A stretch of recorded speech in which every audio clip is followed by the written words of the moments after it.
Welcome to Inside Sponsorship, the show that provides sponsorship professionals with advice, insights, and news so they can maximise their commercial programs and achieve best practice.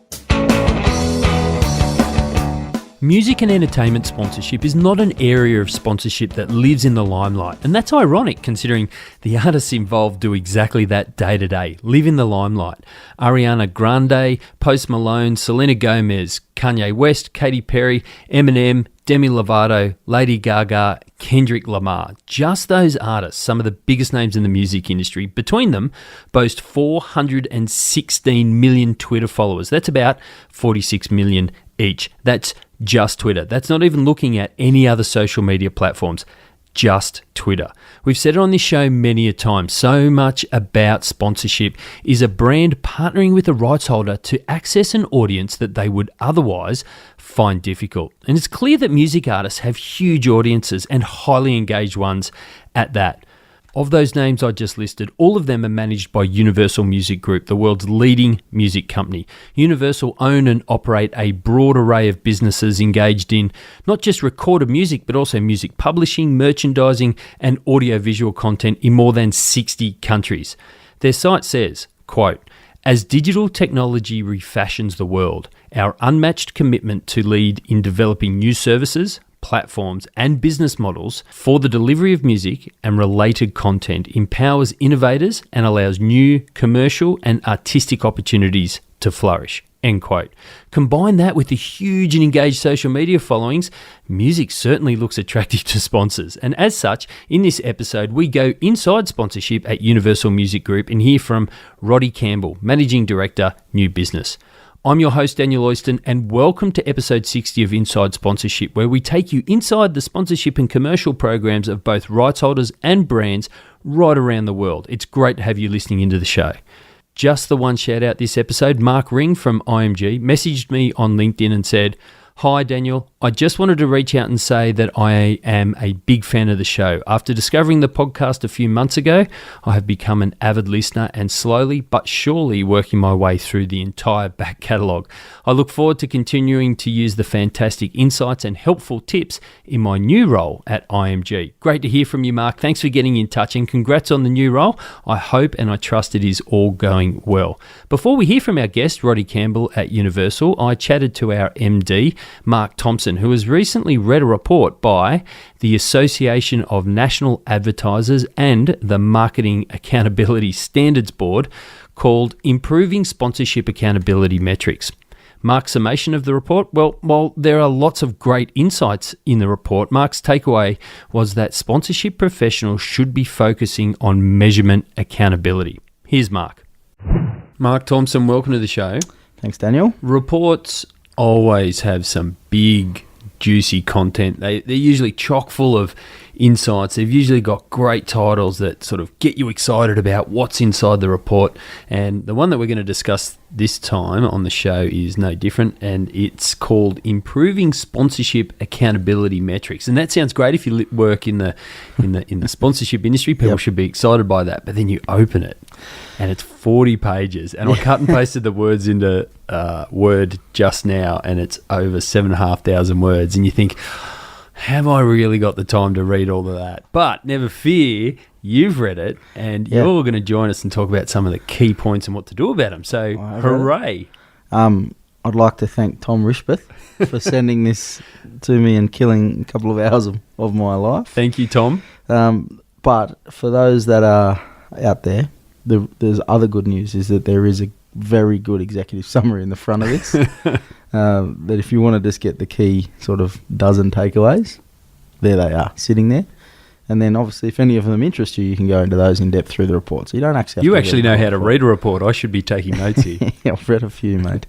But you picked out, as you said, there's 12 sort of major points that the report positions, but you think there's 4 real key ones. There's 4 very key ones because we're doing a lot of work at the moment on the brand side of the sponsorship industry within the sponsor business, and we're finding a lot of really consistent commentary, questions, pain points from the brands that are really consistent with the outcomes within this report across these 4 areas. So I'm not an expert on everything sponsorship, but these 4 areas are things that we are really diving deep into our business in at the moment. And when I read it, I was like, yes, this is what the market is telling us, and these guys have done a far deeper dive than us. So it was really interesting for me, and great validation, obviously. Absolutely. So and it obviously gives credibility to this type of report. If just on the surface level that we deal, people are whinging about it. These guys have gone in deeper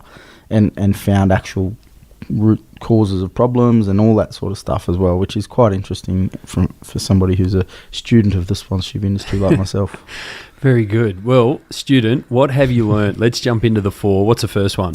So the first one's sort of return on objective metrics, which is a bit of a highlight. But so the findings within the ROI metrics of the report through media exposure and sales are not too surprising to me. They're kind of a bit of an age-old must-have, necessary evil almost. Almost a safety net. Exactly right, within the industry. But the ROO metrics of awareness, attitude and volume of exposure surprised me a little bit. So, ROO runs much deeper than that. And we know that. And the way that ROO is currently being measured is almost too closely aligned to ROI. You're basically aligning your objectives to investment outcomes, which kind of is against the kind of the whole genesis of what ROO means and stands for. So, I'm talking about sort of what we see in the market and what's starting to change in this sort of area. And whilst the report goes into, the ROO metrics which are being used, we're starting to see brands want to see audience engagement growth, loyalty growth, and sentiment growth towards their brand, engagement levels. They're all starting to fall into measurement conversations and are, all measured from a combination of size, audience and benchmarks. So to me, the return on objective metrics that we're starting to see in the industry becoming far more sophisticated and far more aligned to, traditional marketing. And so that there's a shift taking, a brand taking an opportunity where they can take a borrowed audience and then start to make strategic decisions and activation opportunities to try and turn that audience into their own. And therefore, the metrics of what's the shift in preference, what's the shift in sentiment, what's the shift in favourability, they're actually really important and becoming more so.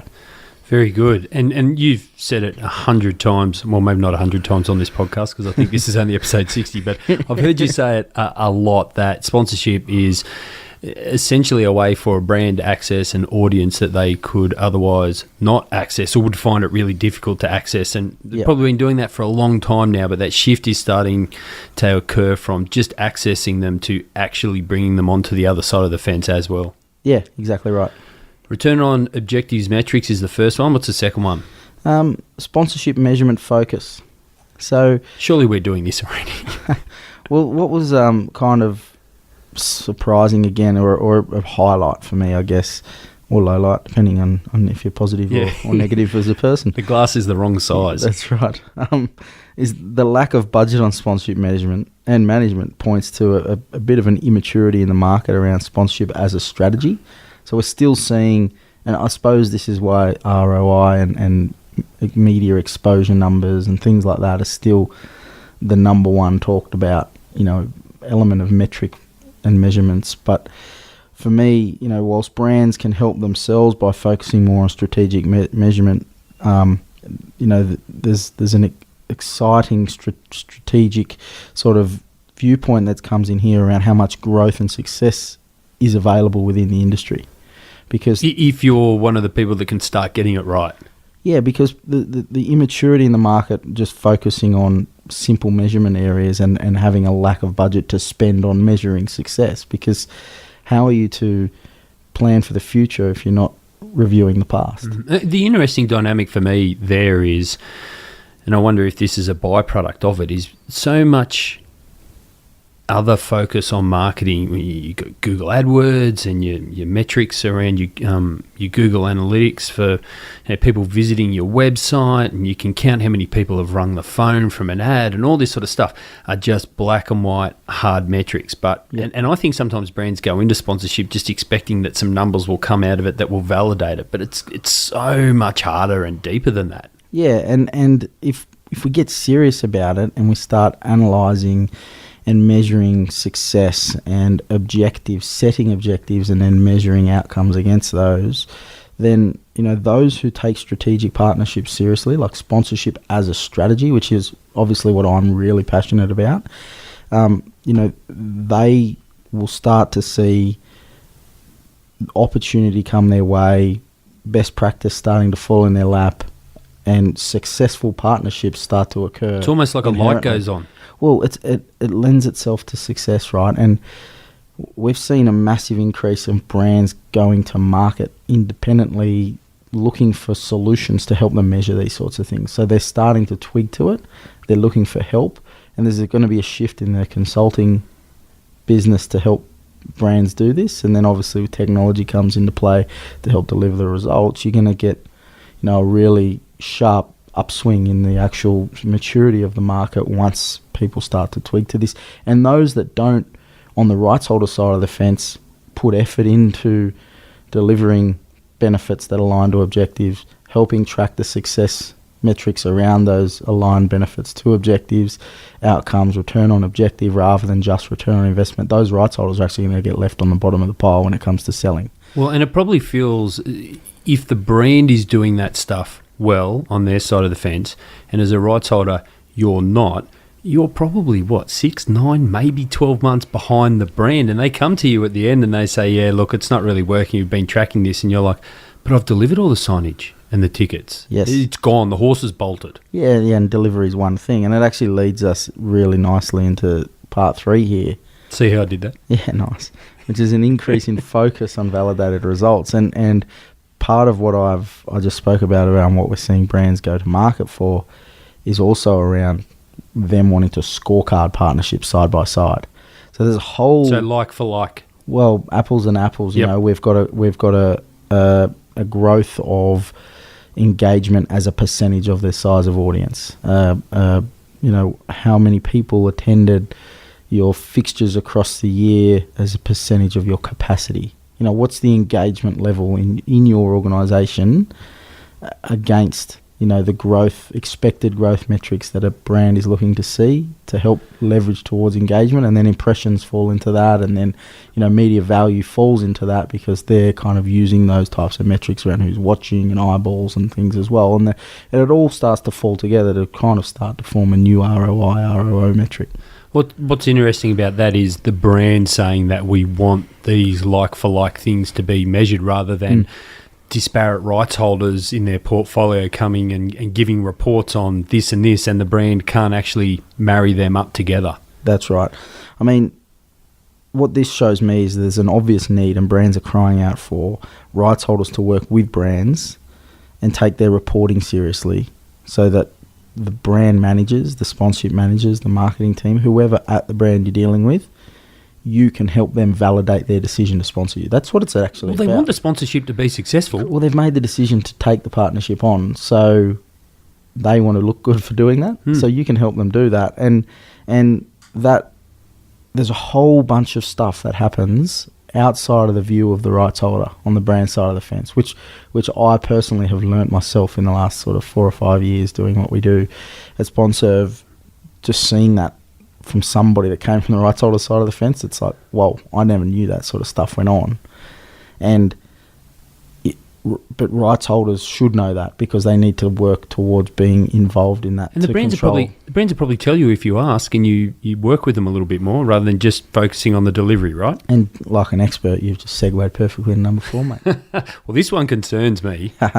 Well, there's a real concern over non-transparent practices within a big sort of percentage in the report talks about this, right? I think this is 0.12 of 12, or kind of at the back end of the report. And when we talk about sponsorships as partnerships and how important that is and all the things that you say would go in to make a good partnership, transparency would be right up there in the top 3 or 4 qualities of a good relationship, yet brands are still saying that we're worried that there's non-transparent practices. Well, more than 50% of respondents from the brand side of the fence had concerns about transparency. I couldn't believe that.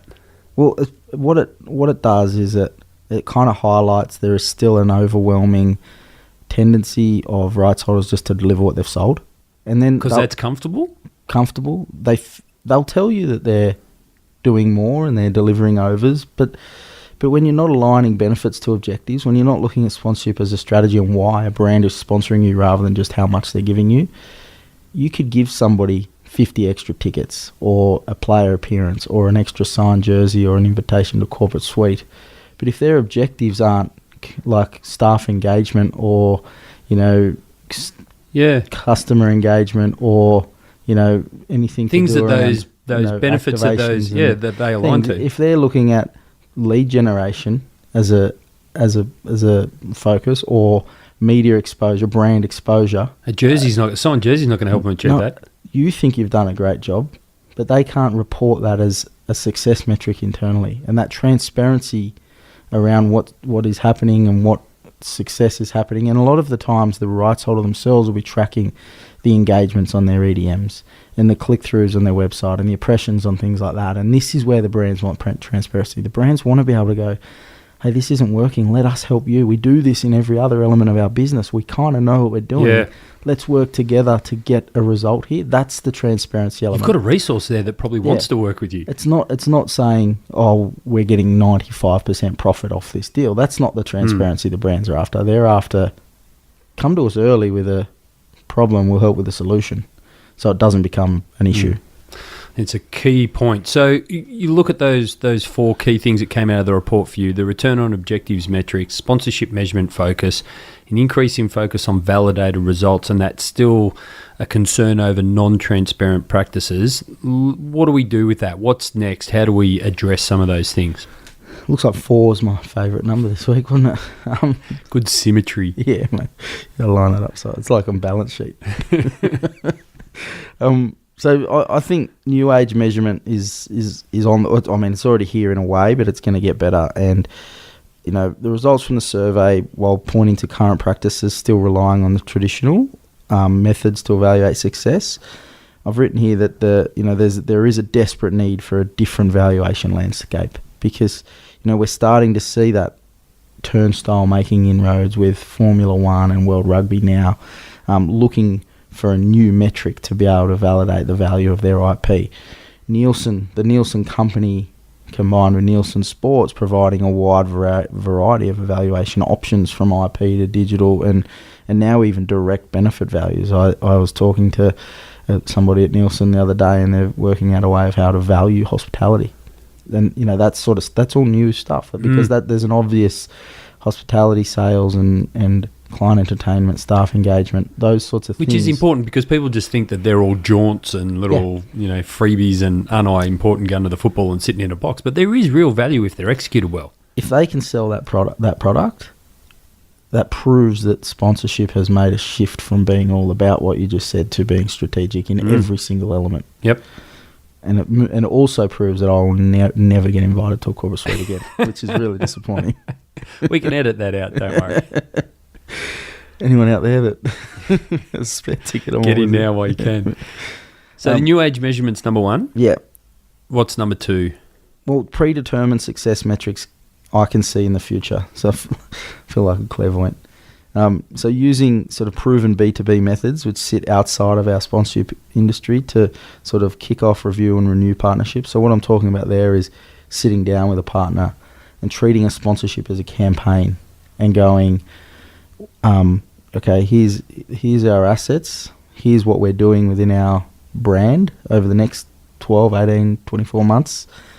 This is how we want to use our assets, and here are the key success metrics that we want to see against all those different activation opportunities.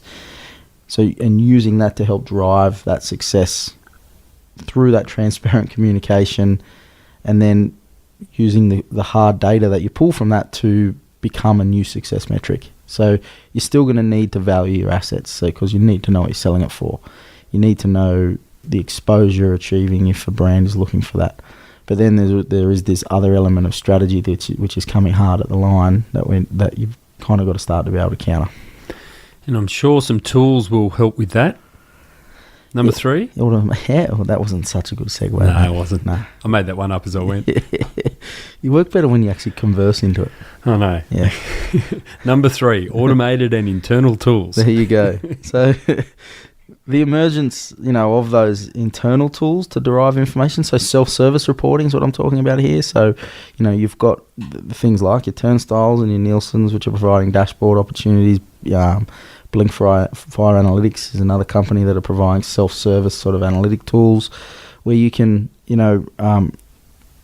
check out your success metrics, evaluate on the run. We're talking about a brand here being able to do that themselves? Both, yeah. Both sides of the fence, actually. And so what that does is gives a unified vision. Because they're an external tool, which is a source of truth. Correct. It's a source of truth. No longer does it have to be just a CRM. And I'm not bound, as a brand, I'm not bound by waiting for the reports from the rights holder who are, we're really busy at the moment. And you're like, but I've got stuff I want to deliver to my board, and I can just go in there and, as you said, self-service. Yeah, that's right. And I also think that the internal tools that you employ within your business, so rather than trying to find an off-the-shelf end-to-end solution, there's so many product experts in the marketplace around even athlete data that can be used commercially, your measurement sort of organizations, your sponsorship management organizations like what we provide. Everybody can integrate and work with everybody now if the other side of the fence allows it. And what that does is helps you build your own best practice. So what works best for you as an organisation to help you deliver the right results that you need to. And with those tools, the self-servicing, a bit of a focus on new age measurement and success metrics, that does segue really nicely into that 4th point about the lack of transparency and how we can now move to point number 4, which is a more transparent and a more collaborative process. Yeah, like I've written in my blog that no more are we just delivering what we're sold and using what you bought. You're using an opportunity. It's not a transaction. No, it isn't. So you're buying assets that you can use in a bigger way. And so, partnerships are about working together to drive mutual success. Remembering that the person that is managing the partnership, they're not there to see it fail because they want to look good. They want to see that they've made the right decision. They want you to help them with that. And so working really nicely and closely together. And we see lots of amazing partnership managers do this all around the world, but it's a case of, using those people to bring the rest up to really improve the industry as a whole. Now, the next heading on the blog here says, where I sit. Now, apart from next to me recording this podcast, where do you sit? Yes, mate, over a relatively,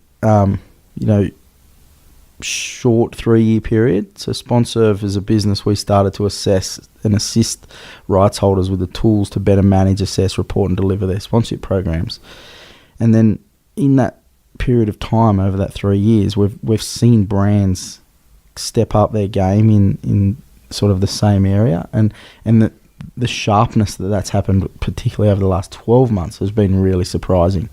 It's no longer just managing off a sort of a term sheet and a ring-bound folder or anything anymore from the brand side, or even the spreadsheets isn't good enough because their sponsorship is becoming a much more strategic element. It's not just your whip and have you delivered the tickets and the hospitality and the signage, tick, tick, tick, all right, speak to you next month. Exactly. So, the tools, combination of sort of what we do, combination of what some of the what next features in the blog, like your turnstiles and your different Nielsen options and, Blink Fire Analytics and all those sorts of businesses are out there. A mixture of that will help raise the levels and the expectations. And like what Repicom did all those years ago, where they set a currency for sponsorship success, I think the next horizon is the sort of currency for success is actually going to be around data, and then how that data is sort of transported into a reportable format to be able to deliver really, qualitative reporting rather than just quantitative.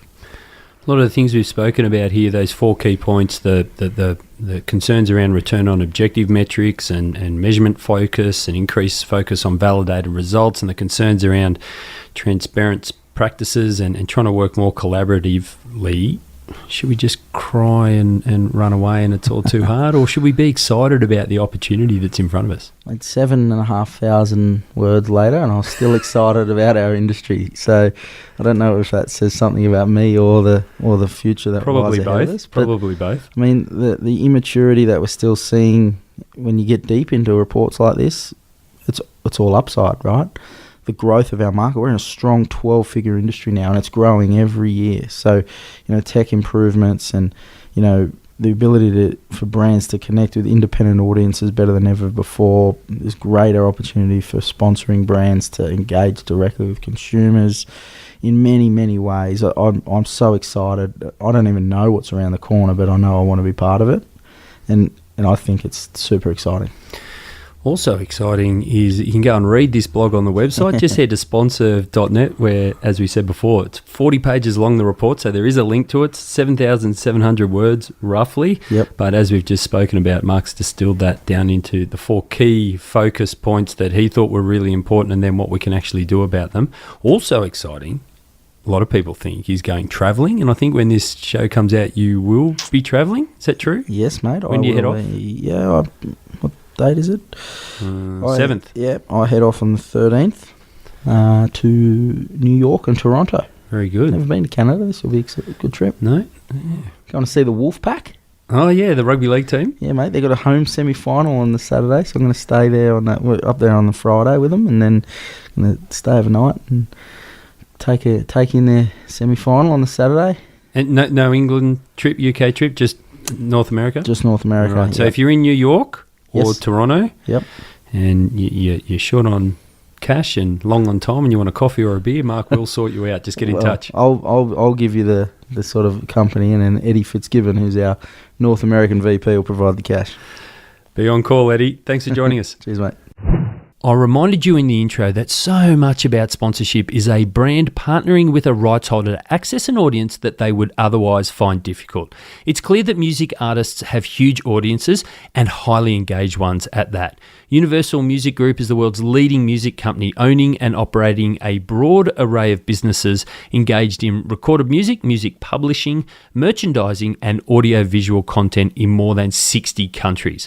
Roddy Campbell, Managing Director, New Business, now joins us on the show to take you inside sponsorship at Universal Music Group. Here's Roddy.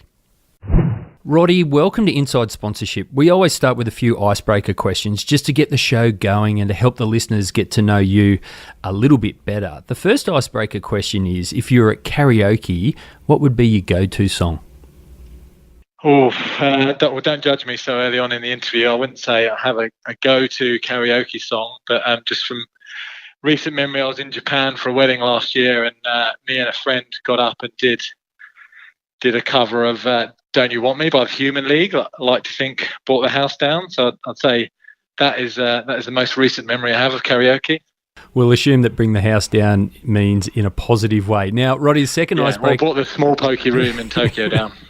The second icebreaker question is, what band would you have loved to have been a frontman for?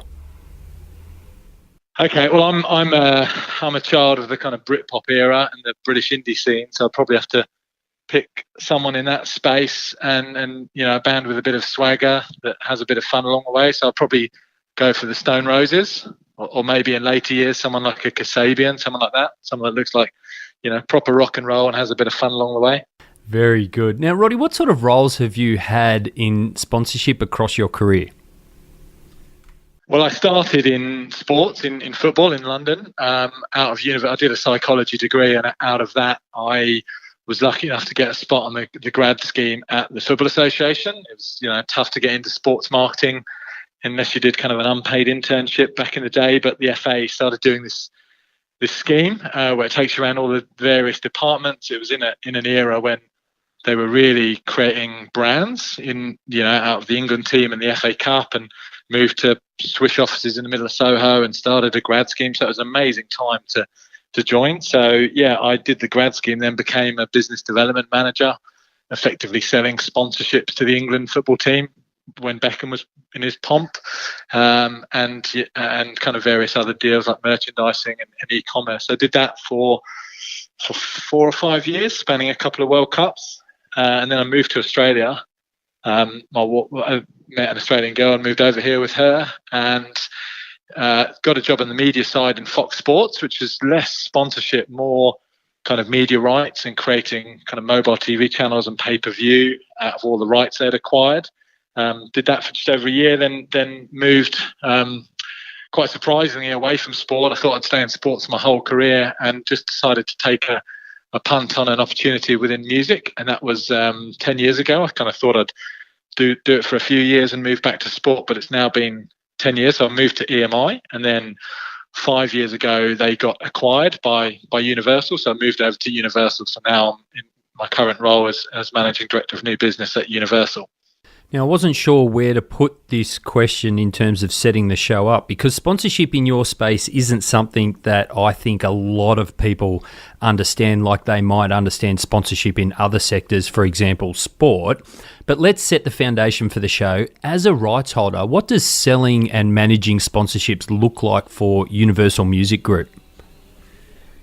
Well, I guess Universal's core business is recorded music rather than creating sponsorship properties. So in that world, they're the biggest player, so nearing a 50% share of the music that you sell on Spotify or iTunes or on YouTube. So that's the core business, and I guess off the back of that, we've created this secondary business, which is really integrating brands into the stuff we're doing with our artists. I mean, we do have some more kind of tangible sponsorship properties, like we own festivals in certain markets that we're just outselling traditional festival sponsorship. But the sort of products that we take to the brand market in Australia and other markets is a little bit more unstructured, actually. I mean, we've got a huge selection of artists that are creating content and producing music videos or doing showcases to launch a new album, or coming into market from the US and UK into Sydney, and we've got to do an event. So out of the kind of normal run of a label business, there's lots of kind of opportunities, probably like 10 things a month that would be opportunities for brands that we take to the market. So it's really quite fluid and quite varied. There's lots of artists, lots of different opportunities. So we're constantly in contact with all sorts of agencies and brands, just communicating with them and telling them the opportunities. But it's probably evolved to a point where it's a bit more the other way. We're kind of finding stuff for brands. So we get a brief from an agency or from a brand, and then we go into our world of contacts, really, and knowing all the artists that are in cycle, who's coming out, and come up with an idea that's bespoke for the brand. So it's moving away from less selling products and properties to more coming up with agency-style solutions. Interesting. Now, you're managing director new business at Universal Music Group. That sounds like a pretty broad role. Tell us about how you manage all that. What does your team look like, and what does a typical week or maybe say a fortnight look like for you and the team? Okay. Well, I guess, just going back to what I said about the core business, I look after new business, which effectively means everything except selling music. So that might be, say, 75% roughly of our business, and then the other 25% and growing is made up from non-recorded income. So it's more about the revenue we make from licensing and sponsorships, merchandise, that sort of stuff. So I have a couple of different business units. So I look after licensing, which is a team of 4 people, which in music world means licensing our music to TV ads and soundtracks and films and that sort of stuff. So there's a team that do an amazing job of making sure we're really well represented on creative agencies wanting to use music. And then there's I guess the newer part of the business is brand partnerships. So there's a core team of 6 that work in that, which is, and then there's a bunch of freelancers that are in and out of the office at any one point in time. So they are, broadly split into sales and new business, going out pitching, account management, and then creative. So we have a creative director and a strategy director and junior creative. So they're the ones that are helping, add that creative gloss onto what we do.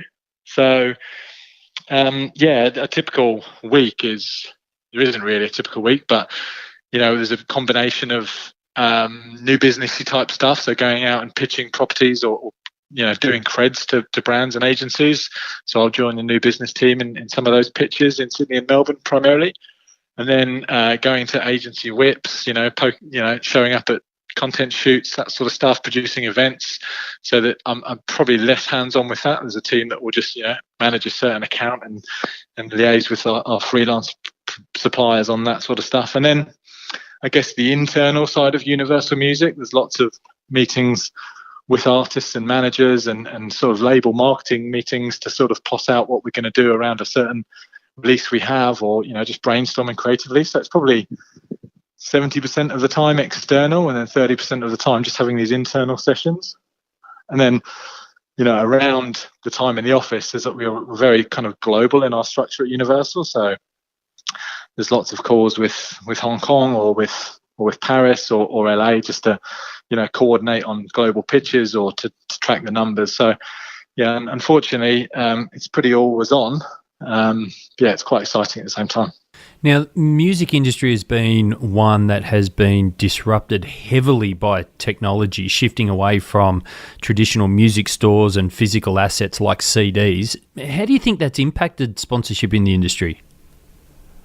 It's been a rough ride over the last decade, really, but there is a lot of optimism in the business at the moment. Like, you only need to look around at like Spotify IPO for $20+ billion, and there's a lot of investment going into music, so the good times are potentially on their way back. But yeah, I mean, the decline really kicked in around the same time I joined the music industry. I like to think that's a coincidence, but about 11 years ago, piracy really took a grip, and our sales numbers for CDs in particular really tumbled. So what impact has that had on sponsorship? I guess it's actually probably grown the sponsorship market, primarily because artists needed to supplement their dwindling income from recorded sales with working through brands.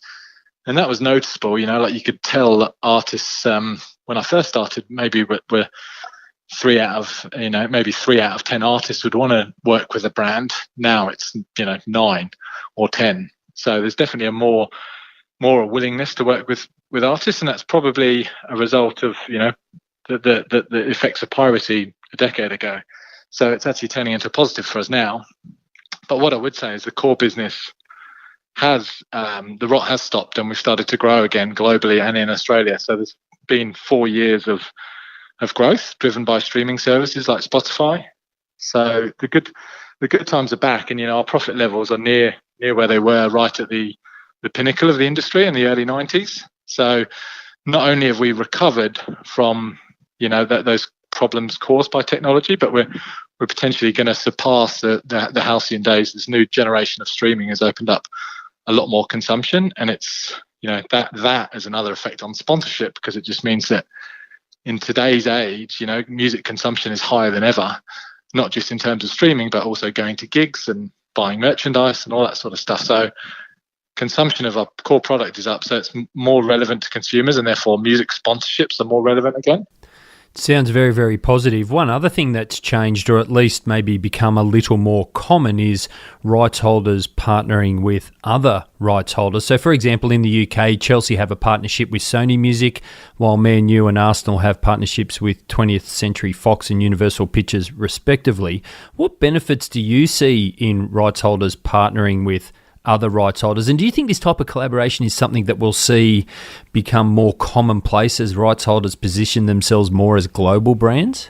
I think we're seeing a lot more of that sort of thing. I think the big two passion points being music and sport. I think there's quite a few case studies of those worlds coming together. Those ones you mentioned, I mean, we've been involved in a few. I think one of our labels, Interscope, had a strategic alliance with Bayern Munich, and that basically consisted of a couple of appearances at their big games from Interscope artists, but then it's more really starting to drill into the social audiences of the players and the artists. So you'd have artists doing skits with players, or potentially pointing to goals and stuff like that, and then the players were sharing playlists or video clips. So we started to tap into their social channels. That's really the crux of those types of relationships. It's accessing each other's audiences, which may be supplementary to the audiences we can reach directly through our artists and fans. And even on a more local level, we have our artists performing at the AFL Grand Final and the NRL Grand Final. Those are big moments that help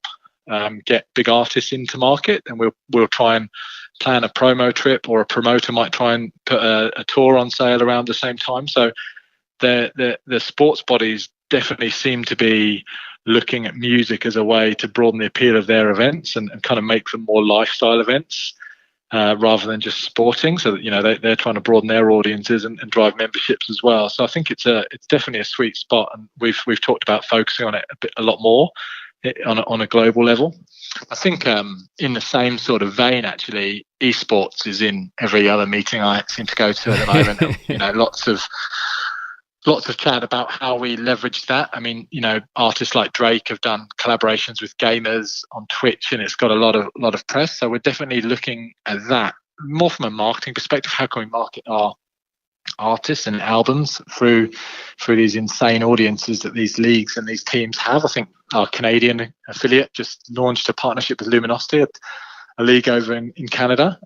So we definitely think that's an area that is worth exploring, if not already saturated here. As you mentioned before, you're at Fox Sports, and before that, the Football Association in the UK. What was it like transitioning to the music and entertainment space? How different is it, and what were some of the challenges you faced during the first 12 months?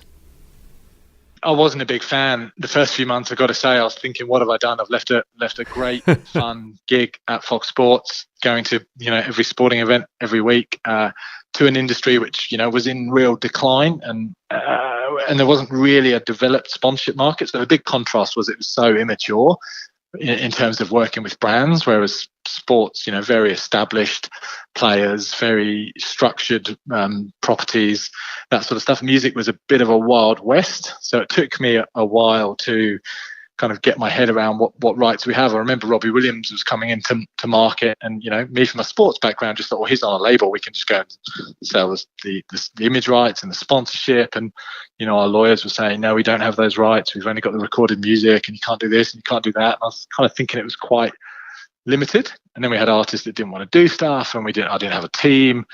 So it was pretty tough those first 6 months, 12 months, and then we turned a corner. And I think, artists wanted to work with brands, and I grew a team, and we got a couple of wins away, and I kind of figured out where the value was, basically, and I made the relationships that allowed me to stitch together the value that we could create for brands. So I'd say the main difference is it's a lot more structured, the sports marketing landscape, whereas it's a lot more fluid in music, and there's lots of different players in the ecosystem, from labels to artists to agents to promoters. So a lot of brands are a bit scared off by the complexity of it, but I actually think it's an opportunity. I think it's being fluid allows us to basically do what we want for brands and create more bespoke packages. So I think it's working in music is a lot more flexible in a way. You've just got to be prepared to sort of invest the time. There aren't too many off-the-shelf properties for brands, but there's a lot of value to be extracted. What types of brands do you think music and entertainment sponsorship is best placed to help? Well, there's definitely common categories that work the most in brands, like obviously technology and telcos. They seem to, all of the established players in the main markets have a music strategy. I think that is, the scale they have, the number of customers that they need to engage with frequently is probably driving that, but also particularly for technology and hardware, it's quite close to music consumption, so it's kind of relevant for a handset to do stuff in music. So we've definitely done a lot in that space, and then alcohol as well, just because there's lots of events and parties, and we're good at parties, and so are artists, so we tend to do a lot in that category as well. But what I would say any brand can find a relevance for music. The stats will show that most consumers are will like or love music. So it's really just how do we harness that passion to sort of drive business results for them. So we're now actively trying to think a bit less obviously about the categories that we can work in. Things like tourism and travel is a real focus for us, because their marketing has moved to just creating content about those regions, which we've got artists all around the world, and we're shooting videos all around the world, and they're proud about where they're from, or they're excited to visit a new region. So it's really, it sort of marries up quite well with destination marketing. So we're doing a lot in that space around the world at the moment. FMCG, driving activity through sales on shelf is popular. But yeah, we're thinking about everything. We even had, all sorts of categories we've either had approaches from or are targeting. Just as a, one that we haven't done anything, a category we haven't done anything in, we got an approach from. We had to laugh, no disrespect, but we got a proposal from a brand that was selling incontinence pads. Right. I wanted to do a deal with one of our artists, Andre Rieu, and put a packet on every seat of the stadium. You can see the kind of the alignment of the audiences there, but it wasn't quite the image we wanted to portray for the artist. So that's a category we probably haven't tapped into yet. But I'd say it's any category we can make it work now. It might take some creative thinking to execute well. Roddy, what about this is authentic? Yeah, that's right, exactly. Now, Roddy, what about the business results, the objectives? You mentioned it just there about wanting to drive those. If I'm a brand, what are the sponsorship objectives that Universal Music Group are best placed to help me achieve? Well, I think the one that comes up the most is reach.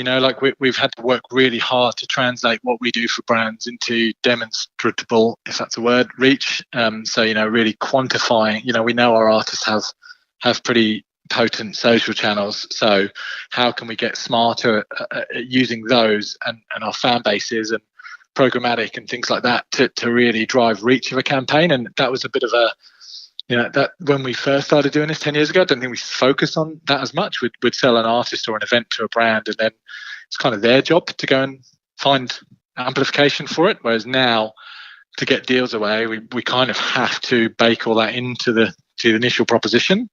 So we've had to work really hard at, how can we grow our own audiences? How can we get really smart at using data to target fans of the artists that are featuring in these campaigns better than anyone else can? So I'd say if you want to achieve targeted reach, particularly to a younger demographic, then a music partnership is pretty good for that.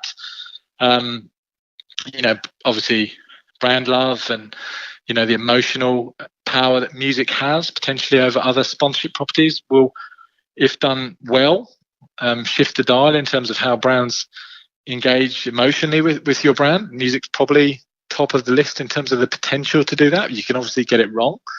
But I think that music should definitely be in the consideration set if you're trying to get a cultural relevance to your brand and make consumers love it a bit more. And then then there's more specific things that will obviously that could be targeted, like creating content for your own channels and that sort of stuff. Music is generally a pretty good ammunition to do that. What's it like aligning a brand to an artist? So early on, where do you and your team try and find alignment and synergies? Yeah, it's pretty targeted these days, actually. Couple of levels, like on all our local artists, and we've probably got 40 local artists. We've got the close relationships, and we as a sort of matter of process, drill into their personality beyond the music. What their interests are beyond recording and performing. What brands they consume themselves, or what their hobbies, that sort of stuff. So we've got a file on all of them, and because every other market does the same. When Shawn Mendes or someone comes into town, we know what he likes to do, and that sort of generally drives the content we create as a label. Because we know Justin Bieber likes skateboarding, so let's make him do some skateboarding with kids in Western Sydney. He will want to do that, and it comes across as authentic. So that sort of knowledge bank lends itself to brand. So that drives a lot of the matching. And then to back that up, there's kind of quant stuff, just Facebook affinities and actual data on brands that match those artists. So we generally try and start a conversation with a brand with some sort of insight about their brand or their category. With a touring artist, and you just mentioned Shawn Mendes and Justin Bieber, do you have a black book of sorts of brands that will be your first port of call for sponsorship, and they maybe even kind of expect you to call because of the history? Or do you start from a base of, well, this artist and this personality is best aligned to help along these lines with the brand, and then go and look at brands irrespective of whether you actually have a relationship with them or not? Yeah, good question. I mean, we've worked with a lot of the brands in this market. I mean, there's always turnover at brands, so you lose your contacts and you have to replace them. But we know most of the brands here, but it's not scattergun. Like we know an artist is only going to work with certain brands, or they're only going to feel that artist is relevant. So we try and for each property have a hit list, and then work our angle back to that decision maker, whether it's for an agency or direct to client. But it's also not just about the brand fit. We need to be across what the market is doing.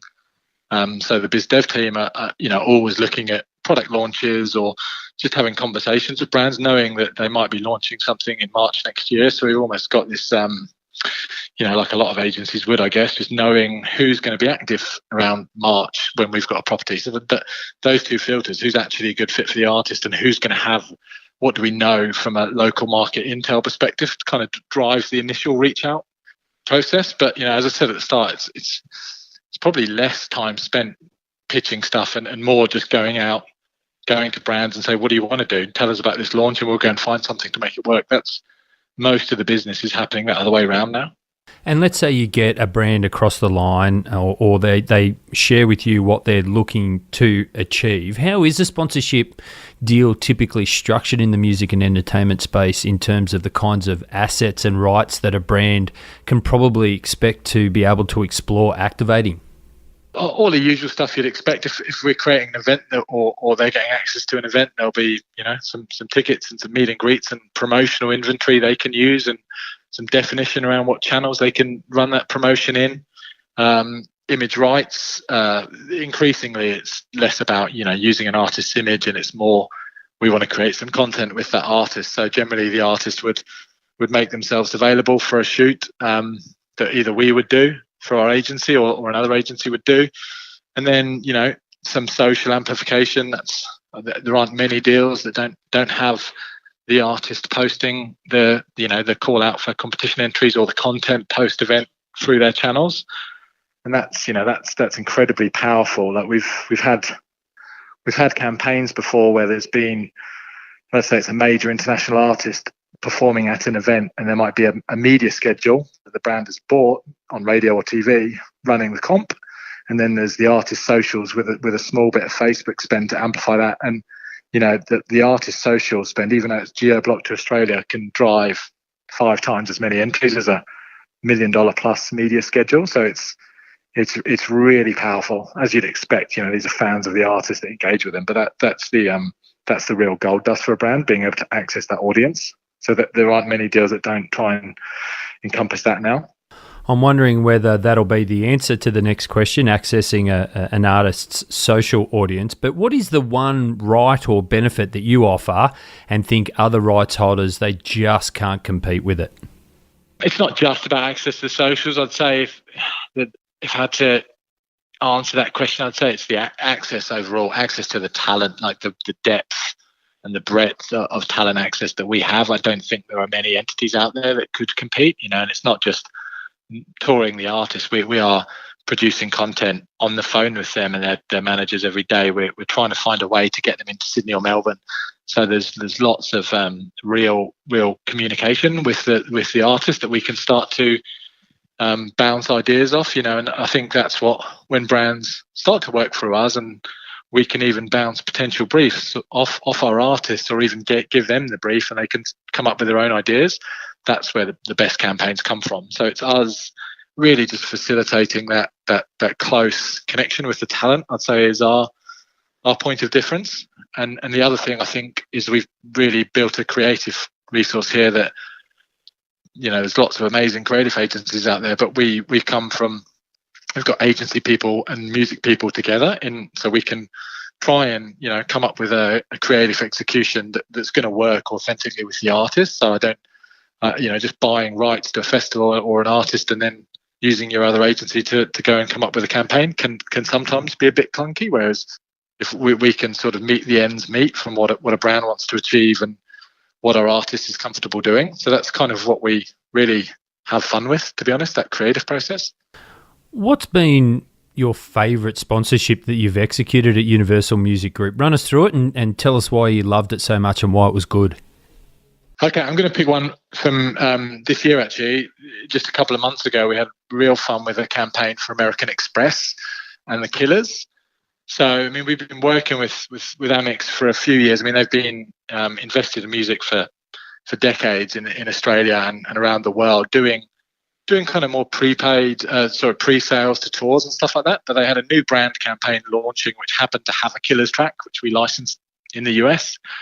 And around the same time, the Killers were touring here. So, we looked at the opportunity, that the heavens were gliding in terms of the opportunity here, but we could have just brokered a tour sponsorship. But, we actually looked at what Amex wanted to do. And, it was all about backing Australia, backing the live music industry, backing nightlife in Sydney. So we actually pitched an idea to the Killers about them going to a live music venue, being Selena's in Coogee, like an iconic venue that Nirvana had played back in the day and XS had played, and probably not as well known now. So we gave it a lick of paint and did a secret show with the Killers the night after their Australian tour ended, and it was just announced as a free show on socials, and it went absolutely nuts. The demand for tickets and the press coverage that it got was amazing. And that night we turned Selena's into the start of the night was like a credit card corporate function, and then after it was a rocking gig, and the Killers really showed up and they're having fun. They weren't playing 20,000 people in the stadium, they're playing under 1,000 people in this iconic Sydney venue, so they were just loving it, and you could just tell.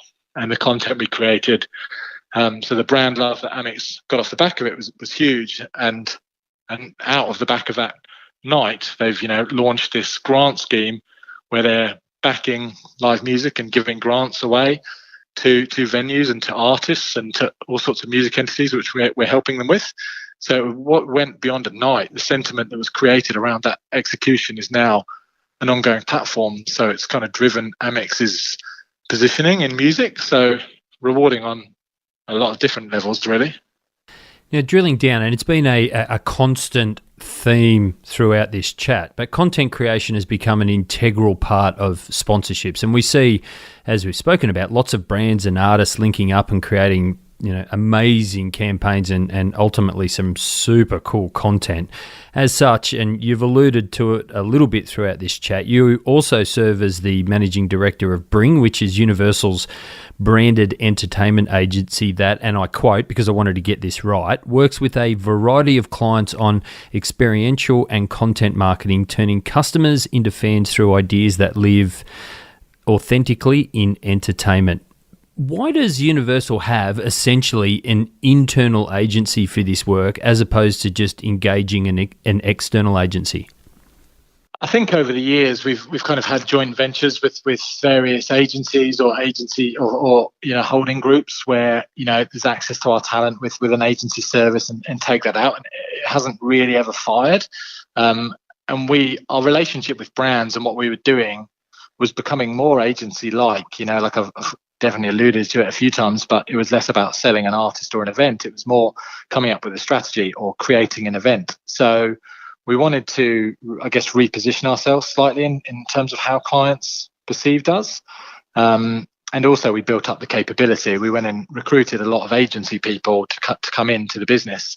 And so, for the first time, it felt like we could have credibility positioning ourselves as more an agency. So we're not just a list of artists and events. We will come and deliver a solution for you based on your brief. And that might entail going to an artist that is not on Universal. We're kind of, I guess, the brand Bring has positioned ourselves a bit more neutrally as well. So a lot of the stuff we do with clients doesn't necessarily tally up to something that's going on in Universal's world. We'll just go and, create an event or a piece of content that delivers for their brief. And so I think, been live with that kind of 2 years. I'm really proud of some of the campaigns that we've managed to get away. I think they're comparable to much more established agency work. So for a record label to enter that highly competitive market and make some traction, I think we're making incremental business as an agency beyond just access to talent now. So yeah, we're just getting going on that, I'd say. Let's say we have some brands listening, and I know we do, obviously, and they haven't explored sponsorship in the music and entertainment space. Why do you think they should look at sponsorship in music and entertainment, maybe over traditional rights holders, maybe like sports teams, or even how they could make both work together in their sponsorship portfolio? I think one thing I would say is brands that are scared off by being messy or hard to work in. I don't think that's the reality anymore. I think there's lots of good case studies that will show that you can avoid those complexities, and some of those times brands have been burnt before. So I think it's a really positive time for brands to be working in music. I think, to be honest, if given the prevalence of music and how much it touches everyday life, if you don't have a play in music as a big brand sponsoring lots of things, you're probably missing a trick. You may be not catering to a certain audience that sports may not cover, very, very male skewed traditionally. So there's definitely just a pure demographic rationale for getting involved in music. And I think, like a lot of sponsorship conferences, they talk about wanting to have slightly more tailored offerings and stuff. Well, I think music and working with an entity like us gives you that opportunity. Like we just create stuff from scratch for a brand, and we know artists and we know event producers and we know PR people. Like we can, rather than buying an off the shelf festival package, what we've done with beer clients is, rather than sponsoring a festival and pouring beer, well, what are you trying to achieve? You're trying to get a lot of young people in the field drinking beer. Well, let's just go and create that from scratch, and then you can brand it however you like. So I think there's a lot more opportunity to tailor the execution really tightly to what you're trying to achieve. So I think it's that the pure passion drives the need to hit a certain demo, but I think the ability to be really fluid in that process is hopefully appealing to brands. You're very big on focusing on asking brands, what do you want to achieve, and then going away and seeing what you might be able to align to those objectives and their goals, which is very smart.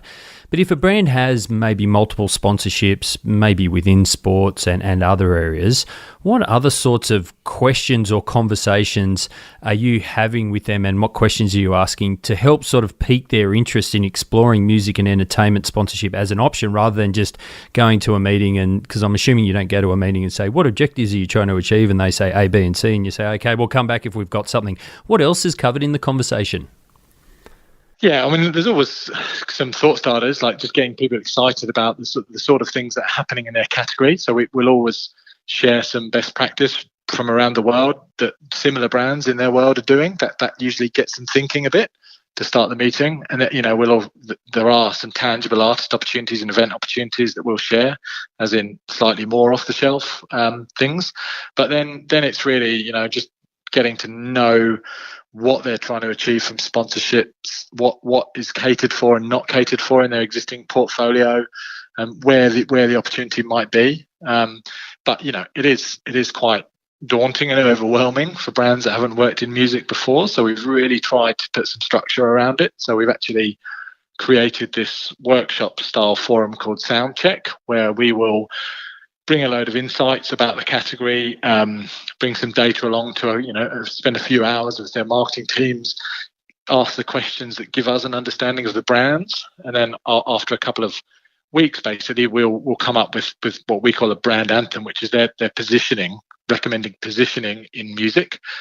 And that might be spontaneous gigs, or it might be, super exclusive content you can't get anywhere else. Whatever it is, then if they want to progress with that, we'll start to put the detail on the execution. So I think we've got a lot better at breaking that process down, and that's turning initial cold calling kind of meetings into real briefs and actual execution. So I think that there is a lot more science behind it than most brands appreciate. They're always quite blown away with the rigor that we put around that process. Where do you see the sponsorship space in music and entertainment going in the next 5 to 10 years? Because you've had good times, you've had some tough times, you've now turned the corner and it appears that there's some really good times again. What's going to happen in the next 5 to 10 years in that sponsorship space? Well, I think there'll be growth for sure. I think, the size of the music sponsorship market in the US is is massive, and it's not really even got going in Australia. There's probably 4 or 5 brands that have an always-on strategy, whereas just that will probably get to 25 brands in the next couple of years. So I think everyone will have a strategy. They can't. A lot of the bigger brands can't really ignore one. I think it will. It will evolve. Like I've talked again about, lots of brands wanting more bespoke properties, and that could be it could be a media sponsorship. You don't need to sponsor X Factor or The Voice. Let's do something on YouTube just for your brand. So we've got a couple of conversations there. And I think, technology is going to shift things. So obviously VR and AR, we've got our eye on. That should open up more, content-led formats for brands. The content we're creating lends itself really well to that format. So I think that will just help grow the market. And I think from an artist perspective, I think what we really want to do more of is longer-term partnerships. I mean, those big end-of-town acts like the Kanye's, they do, really integrated partnerships where there's equity stakes, and with the Adidas's and Pumas of this world. Let's approach that at all different levels. You can work with an artist, not just get them to endorse a product for a month, but we want to, try and find those associations that we can turn into kind of more rounded long-term partnerships. I think there will definitely be a move towards that, and that could be a label deal or it could be an artist deal. So I think more of them. I think deeper artist partnerships. And I think more brands looking to create their own brands as opposed to badging other entities. Hypothetical, let's say you are moving back to a sports-based rights holder to head up their huge commercial program. Congratulations, by the way. What have you learned about sponsorship working in the music and entertainment industry that you think you'd be able to better apply at your new job?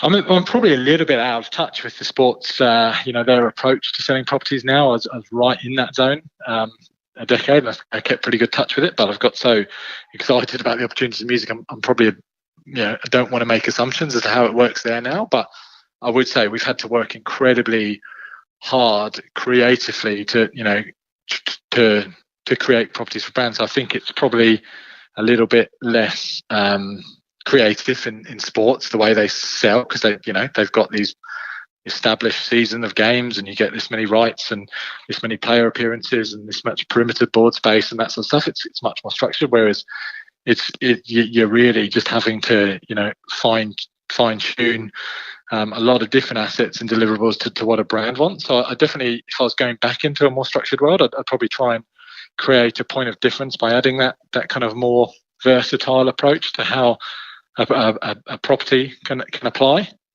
And like I say, building in the media value in sports, certainly at the top end of town, you buy the sponsorship rights, and the media rights are sold separately. Whereas what we've had to do is we sort of sell everything as an integrated media proposition. So I would probably try and do that as a strategy as well. But like I say, I'm sure these things are happening in sports, so I don't want to make those assumptions. But I think that those principles I would try and apply if I was going back into a sports world. Very good. Roddy, if people want to get in contact with you, find out more about Universal Music Group, or bring Universal's branded entertainment agency, what can they do? LinkedIn's probably the best initial start. Like, just drop me a line on there and we can tee up a meeting. I mean, you can check out the Universal and Bring websites, but drop me a line on LinkedIn and let's chat. Roddy Campbell, Managing Director, New Business. Thank you so much for taking us inside sponsorship at Universal Music Group. No worries. Thanks, Daniel. It's been fun. One of the things I love about hosting this podcast and chatting to people like Roddy is just how much I hadn't considered around sponsorship in a guest's area or their business or their part of the industry. And to be honest, it's kind of why we produce this show for you, to expose you to those types of things. And I'm not embarrassed to say that I found that chat with Roddy really eye-opening. I had no idea the breadth and depth of their sponsorship activity. So once again, thank you so much to Roddy for taking us inside sponsorship at Universal Music Group. It was fascinating. And of course, if you want to find out more about Universal, simply head to their website, universalmusic.com. And also you can connect with Roddy by searching LinkedIn for Roddy Campbell. Of course, we'll have links to those and one to Mark's blog in the show notes at sponserve.net. That's about all we have time for in episode 60. I hope you loved it. And also don't forget that if you'd like a shout out, just get in contact and I'll make that happen for you. We really would love to hear from you. If you want to connect with me, you can do so on LinkedIn. Just search for Daniel Oyston or drop me an email at daniel@sponserve.net or on Twitter using the handle @sponserve. And if you want to connect with our MD, Mark Thompson, you can email him on mark@sponserve.net, or you can also find him on LinkedIn. Don't forget, you can follow us on Facebook, LinkedIn, Twitter and Instagram. Just search for Sponserve. Until next time, I'm Daniel Oyston. Thanks for listening to Inside Sponsorship.